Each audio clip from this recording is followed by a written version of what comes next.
ഒരു ഒരു ആഗ്രഹമാണ്. അതായത് നിങ്ങൾ ഈ ബൈബിളിനെ ഇയർ ഫോളോ ചെയ്യുന്നുണ്ടോ? എത്ര പേരുണ്ടെന്ന് കൈവയ്ക്കുക നോക്കട്ടെ. ഇത്രയും പേരുണ്ടോ? അപ്പൊ നമ്മൾ കേൾക്കണം. ഇത് ശ്രദ്ധിച്ചോണേ. ഇത് ലൈവ് പോകുന്നുണ്ടല്ലേ? അതായത് ഇതൊന്ന് ശ്രദ്ധിച്ചോണേ. ഇത് ആളുകൾ പുറത്തുള്ളവരും അറിയേണ്ടതാണ്.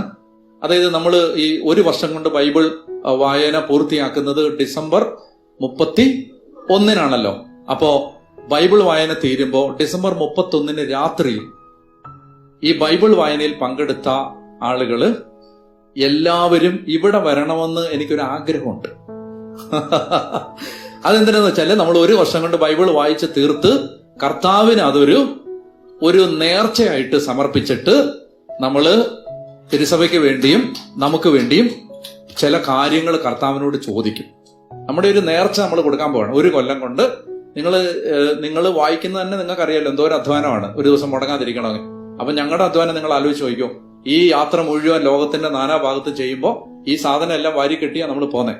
ഓരോ എയർപോർട്ടിലും ഇതെല്ലാം കൊണ്ടുപോയി അവിടെ ചെന്ന് അത് സെറ്റ് ചെയ്ത് ബഹളമില്ലാത്ത സ്ഥലം കണ്ടുപിടിച്ച് ഒഴിഞ്ഞ സ്ഥലങ്ങളിൽ പോയി താമസിച്ച് അങ്ങനെയൊക്കെയാണ് ഇത് റെക്കോർഡ് ചെയ്യുന്നത്. ആളുകളൊന്നും ഇല്ലാത്ത സ്ഥലങ്ങളിൽ അവരോട് നിർബന്ധം പിടിച്ച് ഒരു വീട് അവിടെ തരണമെന്ന് വാശി പിടിച്ച് മാറി ഒറ്റപ്പെട്ട സ്ഥലങ്ങളിൽ പോയി താമസിച്ച് ബഹളമില്ലാത്ത മുറികളില് ഹോട്ടലുകളില് ഒക്കെ അങ്ങനെ ഇരുന്നാണ്. ചിലപ്പോ ആളുകളെല്ലാം ഉറങ്ങി രാത്രിയിൽ.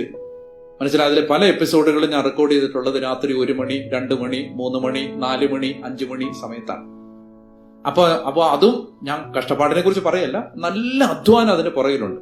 ഞാൻ ഇടയ്ക്ക് ആലോചിക്കും, ദൈവമേ ഒന്ന് ഫ്രീ ആവാൻ പറ്റത്തില്ലല്ലോ ഈ കൊല്ലം. കാരണം എപ്പോഴും കിടക്കുന്ന ഇത് തീർന്നില്ലല്ലോ. അതുകൊണ്ട് ഞാൻ പറയുകയാണ്, ഞാനും കർത്താവിന് കൊടുക്കുന്ന ഒരു നേർച്ചയാണ്, ഒരു ബലിയാണ്.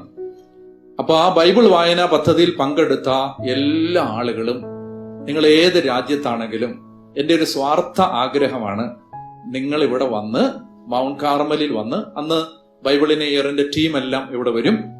അതിനുവേണ്ടി സഹായിച്ചവരെല്ലാം, അതിനുവേണ്ടി അധ്വാനിച്ചവരെല്ലാം ഇവിടെ വരും. അപ്പൊ നമ്മൾ എല്ലാവരും കൂടെ ഒരുമിച്ച് അന്ന് ദൈവത്തിന് നന്ദി പറഞ്ഞ് ഈ 2025 ബൈബിള് വായിച്ച ആ നേർച്ച സമർപ്പിച്ച് 2026 കയറുന്ന ഒരു അനുഗ്രഹീതമായ ശുശ്രൂഷ നടത്താനായിട്ട് ആഗ്രഹിക്കുന്നുണ്ട്. ഞാൻ നേരത്തെ അറിയിക്കുകയാണ്. എന്തിനെന്നറിയാം? ടിക്കറ്റ് ബുക്ക് ചെയ്യാൻ വേണ്ടിയാണ് നേരത്തെ പറഞ്ഞത്. ഹല്ലേലൂയ. അത് നിങ്ങൾ എന്തായാലും വരും. പക്ഷെ ഞാൻ പറഞ്ഞത് ഈ വിദേശത്തൊക്കെ ഉള്ള ആളുകൾക്ക് അവധി ആ സമയത്ത് ക്രമീകരിച്ച് ടിക്കറ്റ് ബുക്ക് ചെയ്ത് എല്ലാരും വരണ്ട. ഇത് വായിച്ചവര് 365 ദിവസം കൊണ്ട് ഒരു വർഷം കൊണ്ട് ബൈബിൾ വായിച്ചു തീർത്തവര് എന്ത് ചെയ്യണം?